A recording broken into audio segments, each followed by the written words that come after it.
Elevators. They are ubiquitous, silent workhorses of modern life, ferrying millions of people each day between floors, often unnoticed, always taken for granted. We step inside, press a button, and expect to arrive at our destination without incident. They are enclosed spaces, yes, but rarely do we perceive them as anything more than a convenient, albeit sometimes cramped, means of vertical transport. The hum of the motor, the gentle sway, the brief shared silence with strangers, these are the familiar rhythms of an elevator ride. We trust them implicitly, believing them to be engineered for safety, designed for efficiency, and utterly mundane. Yet beneath this veneer of everyday reliability lurk shadows of real-life incidents, chilling tales that defy our comfortable assumptions, transforming these steel boxes into stages for unimaginable terror. For some, an elevator ride became a journey into a nightmare, a descent into dread, where the ordinary twisted into the utterly horrifying. Statistics whisper of the unexpected, countless malfunctions, inexplicable stops, and strange occurrences far beyond simple mechanical failure. These aren't just urban legends, these are documented events, moments when the thin veil of normalcy ripped open, revealing something truly sinister. Consider the solitary figure of Elias Vance, a man whose late-night shift had stretched into the early hours. The office building, usually a hive of activity, was now a cavernous expanse of echoing silence. Elias, weary but eager for his bed, stepped into the gleaming elevator on the 27th floor. The doors hissed shut, sealing him within the polished steel and mirrored walls.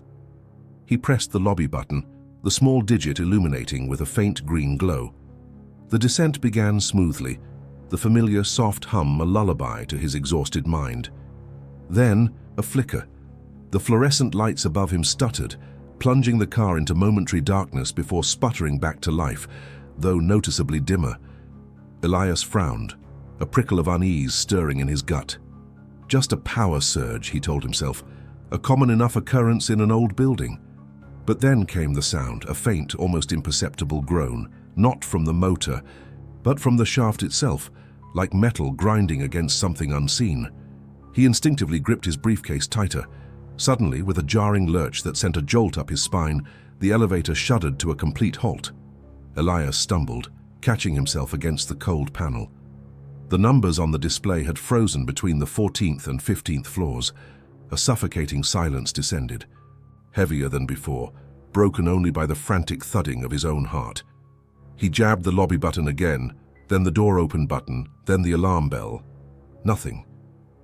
The buttons remained stubbornly dark, unresponsive to his increasingly desperate presses. He reached for his phone, but the screen displayed a stark, unblinking no service. Panic, cold and sharp, began to claw at his throat. He pounded on the doors, his voice hoarse as he called out, "Hello, is anyone there?" His shouts were swallowed by the oppressive silence of the shaft, echoing back at him with mocking emptiness. Then, from somewhere above, a new sound emerged, a soft, rhythmic scraping, like something being dragged across concrete, growing infinitesimally louder. Was it his imagination? His mind, frayed by exhaustion and fear, was playing tricks? Or were those whispers, faint sibilant sounds just at the edge of hearing, weaving in and out of the scraping? Elias backed away from the doors, his eyes darting around the small enclosure.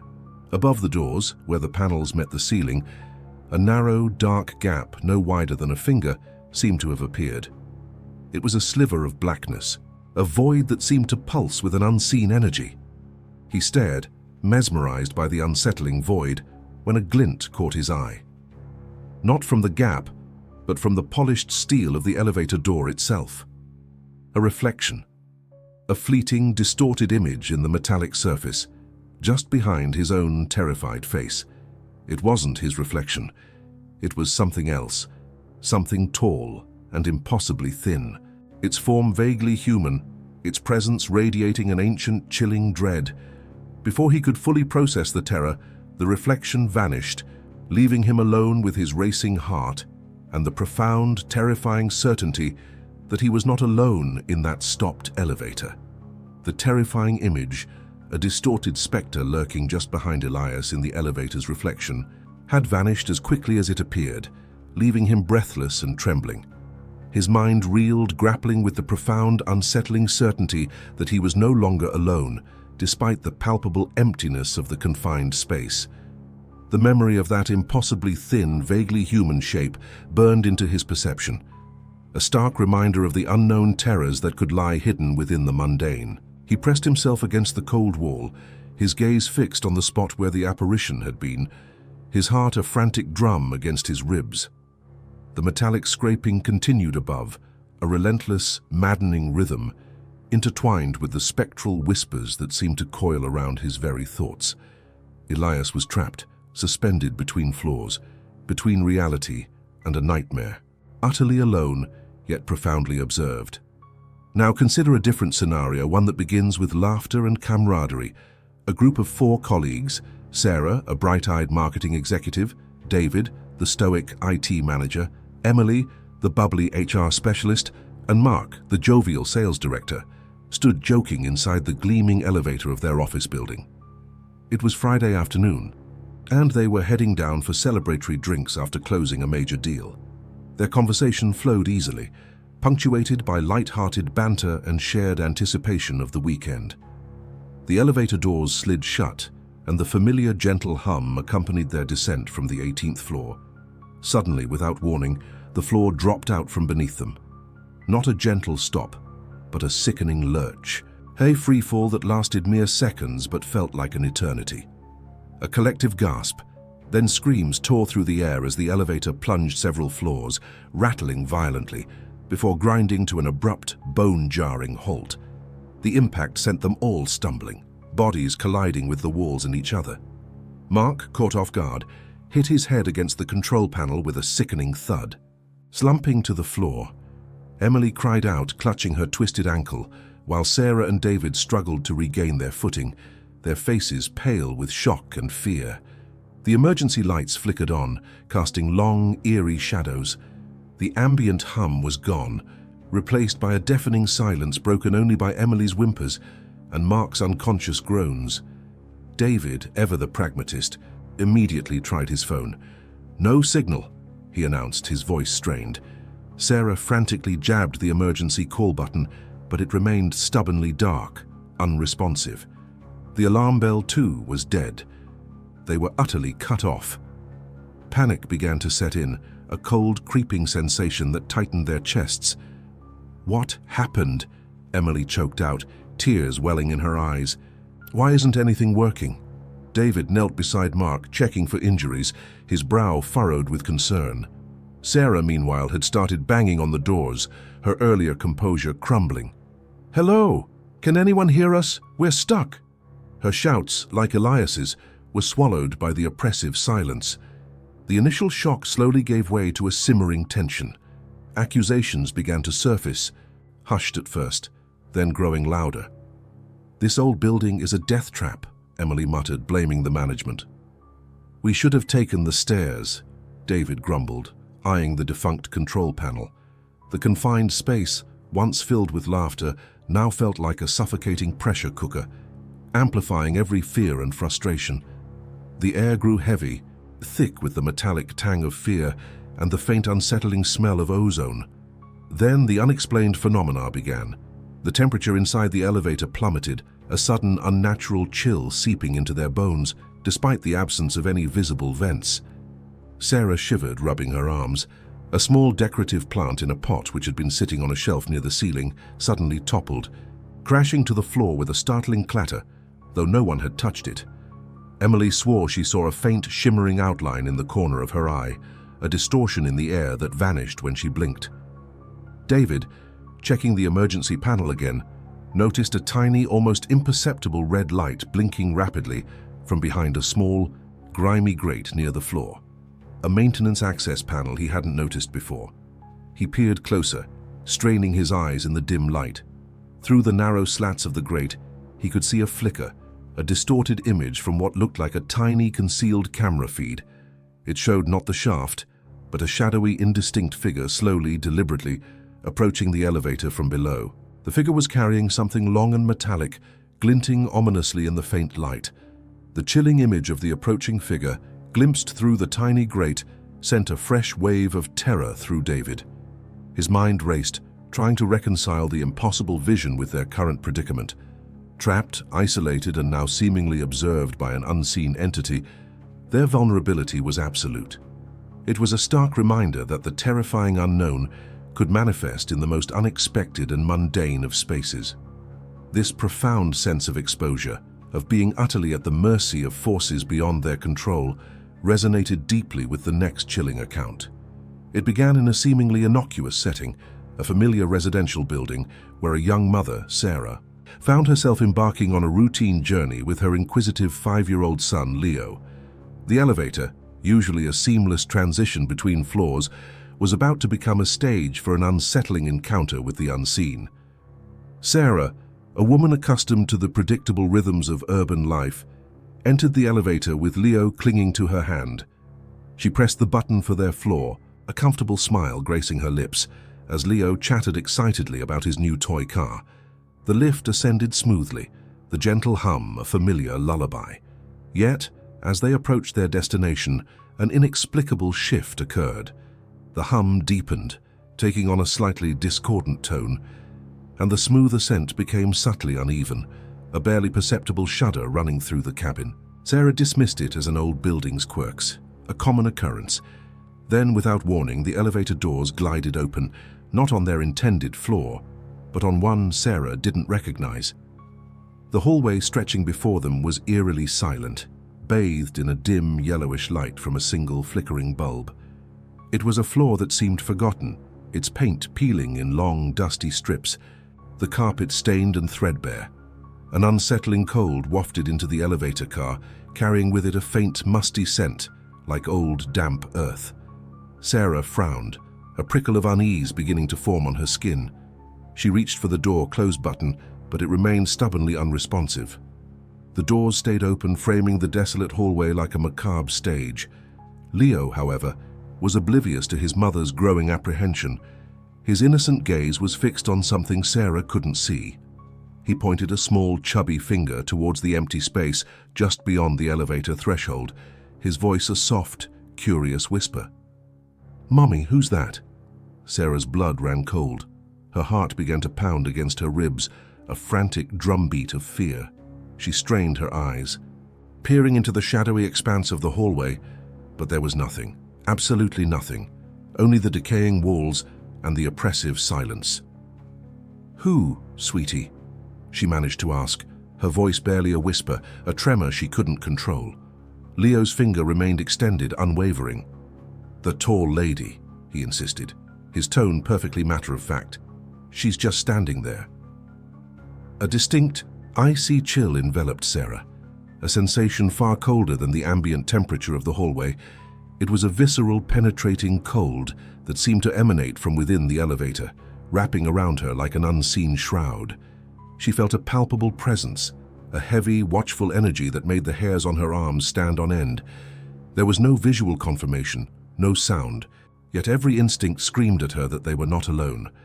From the empty hallway, a faint, almost imperceptible whisper seemed to drift, a sound like dry leaves rustling, or perhaps ancient, forgotten secrets being breathed into the stagnant air. It was too indistinct to make out words, yet it resonated with an undeniable sense of malevolence. Leo, who had been calm moments ago, suddenly buried his face into Sarah's side, his small body trembling violently. He clutched her clothes with surprising strength, his innocent curiosity replaced by a profound, unadulterated terror. "Mommy," he whimpered, his voice muffled against her coat. "She's looking at me. She doesn't like me." Sarah instinctively pulled him closer, shielding him with her body, her eyes darting frantically between the empty hallway and the unresponsive control panel. She pressed the buttons again, harder this time, her desperation mounting. Just as panic threatened to overwhelm her, a low mechanical groan echoed through the shaft.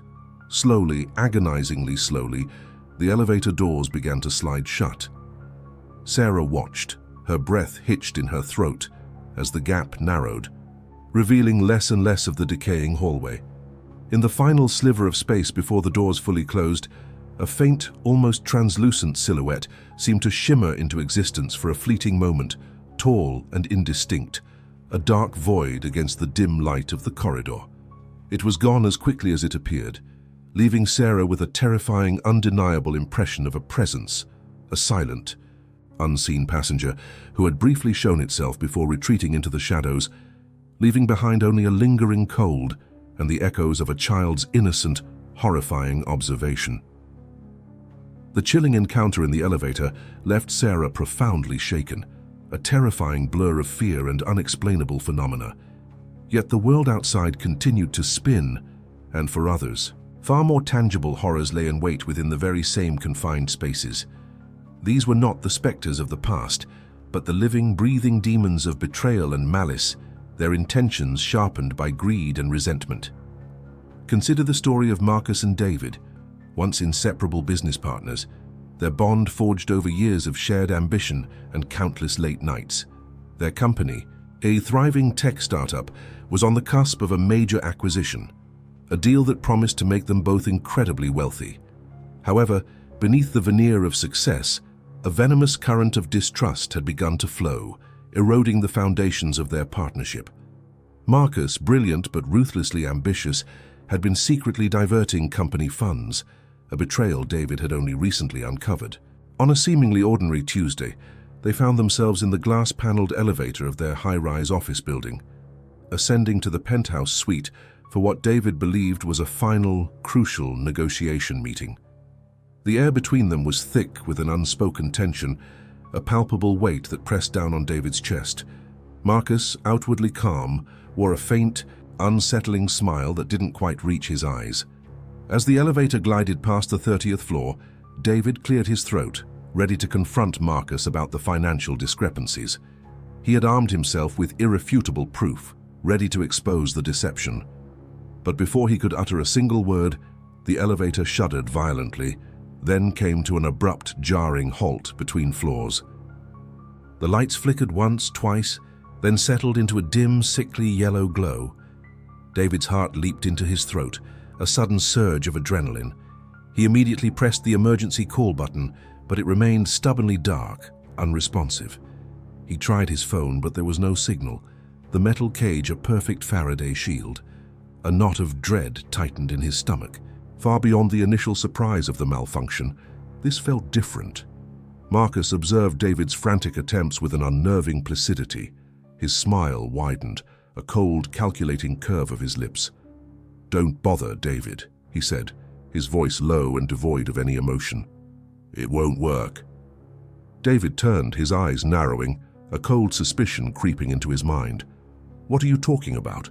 he demanded, his voice edged with a dangerous mix of fear and anger. Marcus took a step closer, invading David's personal space. The confined nature of the elevator amplified the psychological pressure, making Marcus's presence feel overwhelmingly dominant. "I'm talking about our little problem," Marcus continued, his gaze unwavering. "Your sudden discovery of my creative accounting. A discovery that, I'm afraid, will prove to be very inconvenient for you." David felt a sudden chill, colder than any ghostly presence. This wasn't a malfunction, it was a deliberate act. The realization hit him with the force of a physical blow. Betrayal. In this metal box suspended between floors, he was trapped not by a mechanical failure, but by the calculated malevolence of the man he had once called a friend. "You did this," David whispered, the words tasting like ash in his mouth. "You stopped the elevator." Marcus merely chuckled, a dry, humorless sound that echoed off the polished steel walls. "Let's just say I ensured we'd have a private conversation, one where you can truly appreciate the gravity of your situation." He pulled a small, sleek device from his pocket, no bigger than a thumb drive, and dangled it casually. "This little beauty controls the building's maintenance systems, including our friend here." The verbal confrontation escalated, David's initial anger morphing into a chilling fear as the full extent of Marcus's treachery became clear. Marcus laid out his demands, his plan to frame David for the financial irregularities, his cold, calculated demeanor, a terrifying mask of human cruelty. The victim's growing realization of his peril was stark. He was not just trapped, he was cornered, his reputation, his future, his very freedom hanging by a thread. Marcus's eyes glinted with a ruthless satisfaction as he watched David's face contort with despair. Just as David felt an icy tendril of panic begin to coil around his heart, the elevator lurched violently once more. A low hum vibrated through the floor, and slowly, agonizingly, the cage began to ascend. Marcus pocketed his device, his face now a mask of feigned innocence. "Remember this conversation, David," he said, his voice dropping to a menacing whisper as the elevator approached their floor. "And remember who holds the real power. A little bird told me you might want to reconsider your options before our meeting begins." The doors slid open with a soft hiss, revealing the bustling, oblivious world of the penthouse lobby. Marcus stepped out, his smile now perfectly charming, a picture of successful professionalism. David stumbled out behind him, his legs feeling like lead, his mind reeling. The threat remained, unspoken but potent, a venomous warning that clung to him like a shroud. He was in a state of terror and uncertainty, the gleaming lobby now seeming like a false sanctuary, the world outside a precarious illusion. The elevator, once a mundane convenience, had become a chilling testament to betrayal. A metallic box where friendship had died and a new terrifying chapter of his life had begun. The polished steel doors of the elevator had closed, leaving David to face a world that now seemed fundamentally altered, tainted by Marcus's chilling threats. The unsettling encounter left an indelible mark, a stark reminder that some horrors were not supernatural, but deeply, terrifyingly human. Yet the shadows that lurked in the building's depths were not always cast by men. Far below, in the building's forgotten arteries, a different kind of terror was unfolding. A janitor named Elias, a man whose hands bore the permanent grime of decades spent maintaining the city's unseen infrastructure, was making his rounds. He moved with the weary familiarity of someone who knew every creak and groan of the old building, especially the main service elevator. This particular elevator, with its scarred metal walls and perpetually dim lighting, was the subject of countless hushed whispers amongst the staff. Legends spoke of a maintenance worker, years ago, crushed in its gears, his cries muffled by the city's ceaseless hum, his spirit forever bound to the creaking cage. Elias, a pragmatist at heart, usually dismissed such tales as the fanciful musings of bored night shift workers. His job was to ensure the machinery ran, not to indulge in ghost stories. Tonight, however, felt different. A cold, inexplicable draft snaked through the shaft as he rode the elevator down to the sub-basement, an area rarely accessed. The fluorescent lights flickered violently, not with their usual tired hum, but with an aggressive, almost angry strobe. Elias grumbled, pulling out his toolbox, convinced it was just faulty wiring. He reached for his wrench, only to find it had slid to the opposite side of the elevator car. A minor annoyance, he thought, until it happened again with his screwdriver, seemingly propelled by an invisible force. A knot of unease began to tighten in his stomach. As he knelt to inspect the emergency brake mechanism, a sharp phantom pain shot through his left shoulder, as if an unseen hand had roughly shoved him against the cold metal wall. Elias cried out, scrambling back, his heart hammering against his ribs. There was no one else in the elevator, no logical explanation. He rubbed his shoulder, his eyes darting nervously around the confined space. The air grew heavy, thick with a scent he couldn't quite place, a metallic tang mixed with something earthy, like old blood and dust. Then his gaze fell upon a small tarnished silver locket wedged deep within a rusted panel near the floor. It was almost completely obscured, as if intentionally hidden. Elias, his hands trembling slightly, managed to pry it free. Inside, a faded, sepia-toned photograph depicted a stern-faced man in old-fashioned overalls, his eyes holding a haunted, sorrowful intensity. Etched on the back, barely legible, were the initials AM, and a date from 70 years prior, the same year the elevator's most infamous tragedy had occurred. The legends suddenly felt less like fiction and more like a chilling historical record. As if roused by the discovery, the elevator's control panel sparked and the buttons began to depress themselves, one after another, in a frantic, random sequence. Elias watched frozen as the car lurched and groaned, ascending and descending erratically, as if searching for something or someone. He caught his reflection in the polished steel doors, his face pale and drawn, but it wasn't just his own image staring back. For a fleeting, horrifying moment, a gaunt, furious face, contorted in agony, appeared beside his own, its eyes burning with an incandescent rage. It was the face from the locket, older, spectral, and undeniably present. The spirit's motive became chillingly clear: unfinished business, a desire for justice that transcended the veil of death. The elevator, with a deafening clang, suddenly plummeted several floors, the cables groaning under the strain, then stopped with an bone-jarring jolt that sent Elias sprawling. He gasped for air, his body aching, and pushed himself up, his eyes wide with terror. In the reflective panel directly before him, the angry face of AM materialized with terrifying clarity, its features twisted into a silent scream of vengeance. Its spectral gaze locked onto Elias, a silent, furious accusation. The air crackled with impalpable, malevolent energy, leaving Elias no doubt that he was not alone, and that the elevator was far more than just a machine. The spectral face of AM vanished as quickly as it appeared, leaving Elias gasping for breath, his heart threatening to burst from his chest. The elevator remained motionless, suspended somewhere in the building's silent maw, its metal shell humming with a residual sinister energy. Elias scrambled away from the reflective panel, pressing himself against the opposite wall, his gaze frantically sweeping the confined space. He knew, with a certainty that chilled him to the bone, that he had stumbled upon something far more profound and terrifying than a simple malfunction. This was a haunting, a cry for justice echoing through the decades, and he, Elias, the unassuming janitor, had unwittingly become its latest witness. Meanwhile, miles away, in a sleek, modern high-rise, another elevator incident was unfolding, though of a vastly different nature. Sarah, a woman in her late 30s, clutched her worn leather handbag, her knuckles white. Her past was a tangled mess of poor choices and missed opportunities, culminating in a devastating accident years ago, where her indecision had cost someone dearly. She had been trying to outrun that guilt ever since, burying herself in meaningless work, avoiding any situation that required quick thinking or decisive action. Now she found herself trapped. Beside her, a young man, perhaps in his early 20s, lay crumpled on the floor, his head bleeding profusely.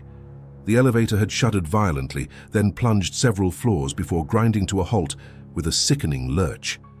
The emergency lights flickered on, casting long, unsettling shadows. The young man, a stranger Sarah had barely noticed entering the car, had been thrown against the wall, striking his head. A dark pool slowly expanded around him. Sarah's breath hitched. Her mind screamed for her to act, but her body felt paralyzed, rooted to the spot by a familiar, suffocating fear. The old, insidious self-doubt whispered in her ear, "You'll only make it worse. You always do." She stared at the man, his chest rising and falling shallowly, a silent accusation in his stillness. This was it again. The moment of truth, the opportunity to redeem herself, or to once again succumb to the paralysis that had defined her darkest hour. Her hands trembled, her throat tight. A low groan escaped the young man's lips, pulling Sarah from her internal torment. He needed help, and he needed it now. The emergency call button glowed red, but pressing it yielded only a dead silence. The line completely unresponsive. Her phone, like his, had no signal. They were truly alone, suspended between floors, cut off from the world. Sarah forced herself to move, her limbs stiff and reluctant. She knelt beside him, her eyes scanning for other injuries. His breathing was shallow, his pulse weak but steady. She had rudimentary first aid training from a forgotten office seminar years ago, a distant memory now struggling to surface. The blood, however, was the immediate concern. She tore a strip from her silk scarf, pressing it firmly against the wound on his temple. The touch of his warm, clammy skin sent a jolt through her, a visceral connection that momentarily silenced the self-recrimination. A new sound began to emanate from beneath the elevator car, a high-pitched whine, growing steadily louder, accompanied by a faint acrid smell. It was the unmistakable scent of burning rubber and overheated metal. Panic, cold and sharp, threatened to overwhelm her. The elevator, already damaged, was deteriorating further. A structural failure.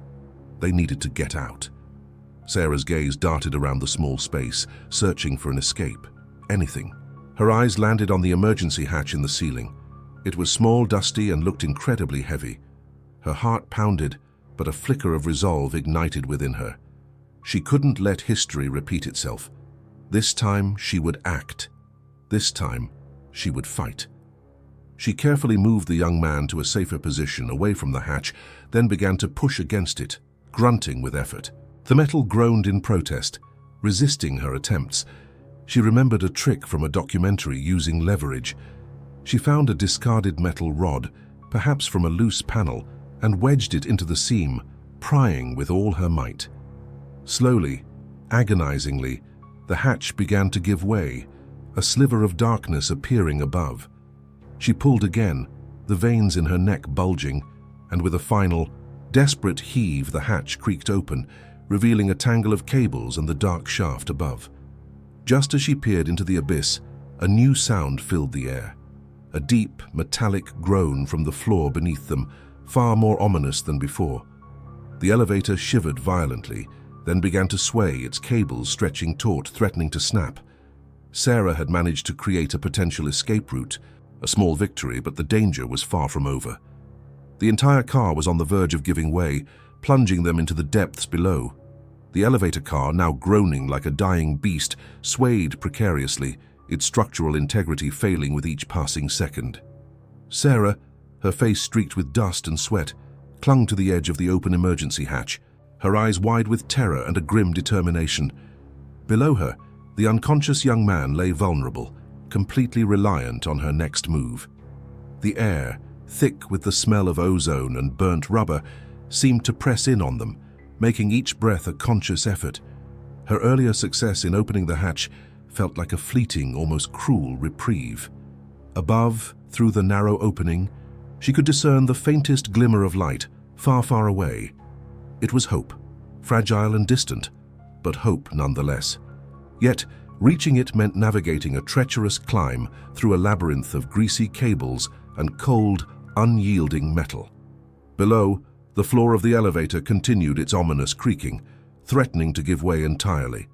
The choice was stark, brutal, and immediate. Attempt the perilous ascent, risking her own life and potentially abandoning the injured man, or stay put, certain to plummet with the collapsing cage. Her mind raced, a whirlwind of conflicting thoughts and resurfacing memories. The image of her own past failure, the moment she froze when action was required, burned brightly. "Not again," she vowed silently, her grip tightening on the rough metal. "I will not let fear paralyze me again."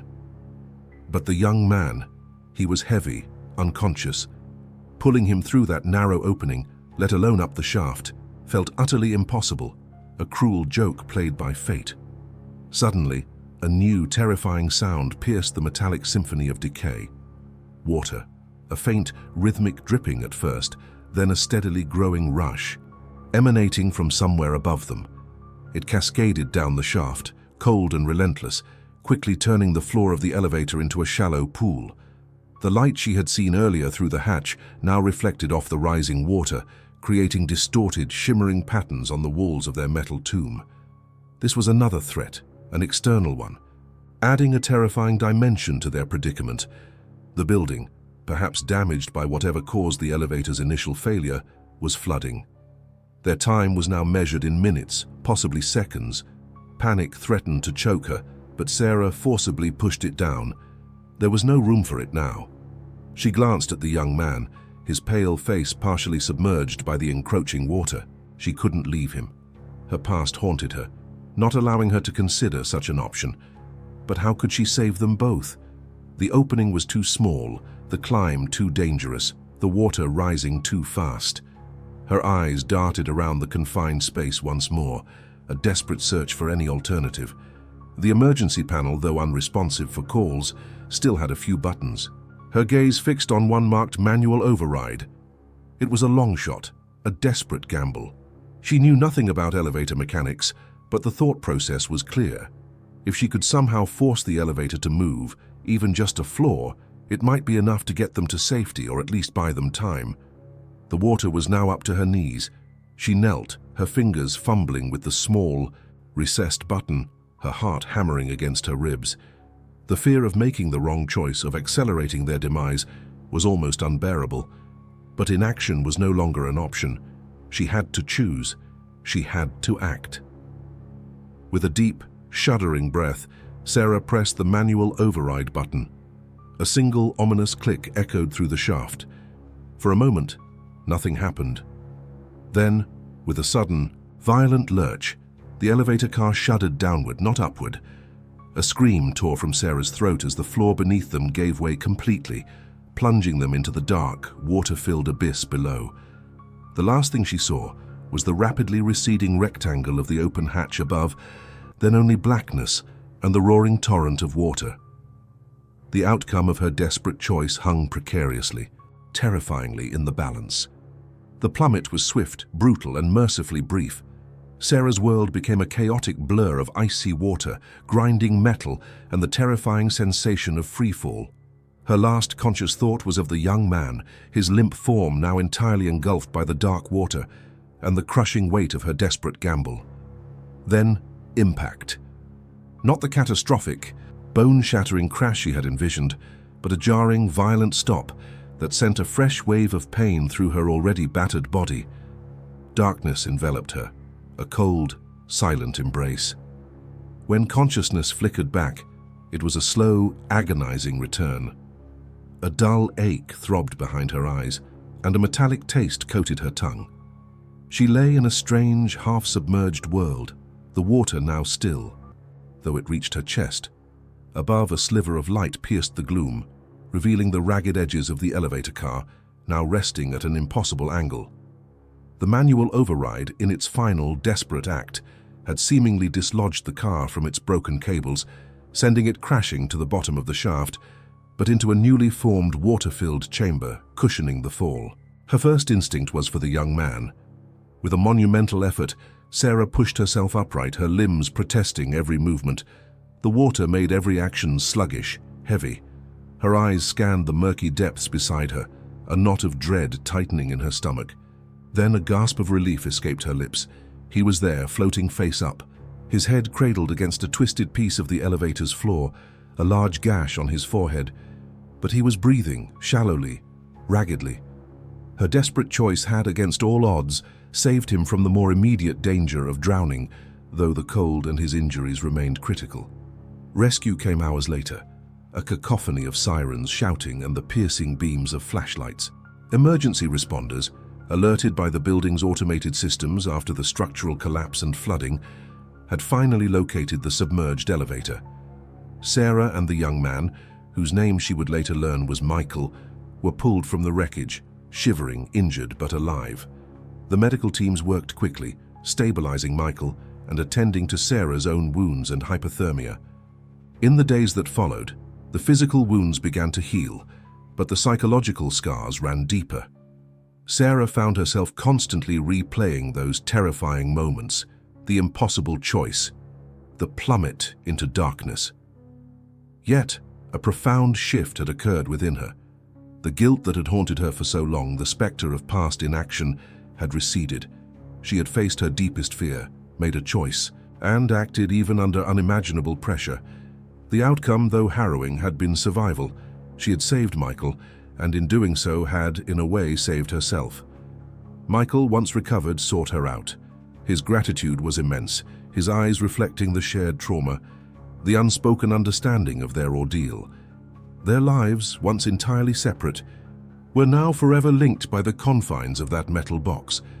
For the character from the betrayal story, the consequences were swift and harsh. The aggressive business partner, caught on a security camera subtly manipulating the elevator's emergency stop, faced legal repercussions and the utter ruin of his reputation. His calculated menace had backfired spectacularly, proving that even within a confined space, justice could find its way. The janitor from the vengeful spirit tale never fully recovered. He left his job, haunted by the angry face in the reflection, forever convinced of the building's malevolent presence. The experience had offered undeniable proof of the unknown, stripping away his skepticism and leaving him with a profound, unsettling awareness of the other side. Years passed. Sarah still used elevators, but never without a moment's hesitation, a quick scan of the emergency panel, a subconscious check of the escape routes. The mundane object had been irrevocably transformed into a symbol of both terror and resilience. For Michael, too, elevators carried a new weight, a silent reminder of the day he almost died, and the stranger who pulled him back from the brink. The world continued to spin, and elevators across the globe continued their ceaseless ascent and descent, ferrying millions of unsuspecting souls. But for those who had faced true terror within their steel confines, they were no longer mere conveyances. They were sealed boxes of fate, silent witnesses to the fragility of life, the darkness of human nature, and the unexpected strength found in desperation. And sometimes, if one looked closely enough, just before the doors slid shut, a fleeting, almost imperceptible shadow might be seen, a lingering echo of the horrors they had once contained.